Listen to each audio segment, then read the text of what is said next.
D-Day Allied beach landings. I'm going to be talking about the D-Day beach landings on the coast of France in World War II.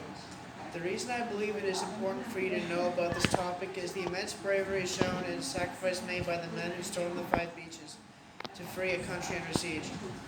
Giving their lives to free France from the Nazi Party, we must remember their sacrifice. On June 6, 1944, over 156,000 troops from the United States, Canada, and the United Kingdom launched a full-scale seaborne invasion on France to take back the country and get a foothold on land to advance towards Germany. The invasion started with a combined United States and British Navy bombardment of 1,500-mile-long. The invasion started with a combined United States and British Navy bombardment of the 1,500-mile-long defensive line of bunkers, barbed wire, minefields, and machine gun emplacements. The bombardment took out only a small fraction of the enemy's defensive line. During the bombardment, airborne rangers from the United States 75th, 82nd, and 101st Regiments dropped from planes to remove enemy artillery and aid the seaborne invasion.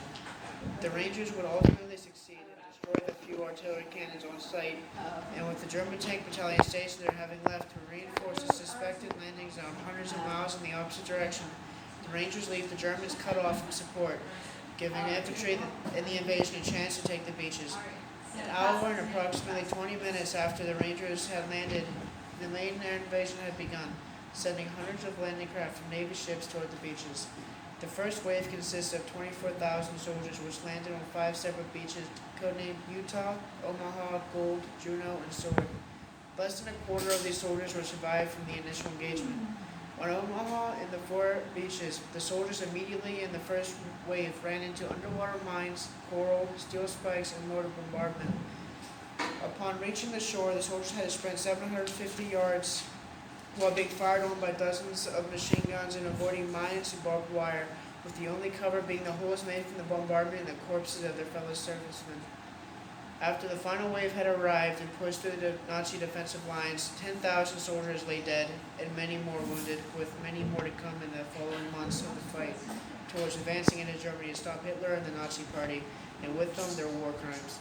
Over 6,000 of the wounded and dead were Americans just barely out of high school, with the average soldier age being 19 and 20. They would get no rest, however, as they had to start advancing further inland the next morning. These men knew what they were fighting for, and they charged into enemy fire where getting shot was almost certain, and they sacrificed everything for the war's future.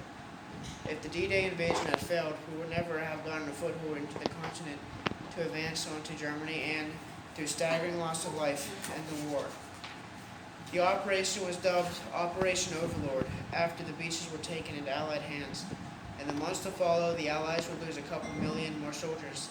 The point I want to get across, and to show your time has been useful, is we need to remember their sacrifice of both the survivors and the fallen. Soldiers our age fought and died on those beaches to secure our future. If it were not for their bravery and determination, we might be speaking German right now. We should remember them and always find time to praise and honor the heroes who fought and still fight for us. Only the dead have seen the end.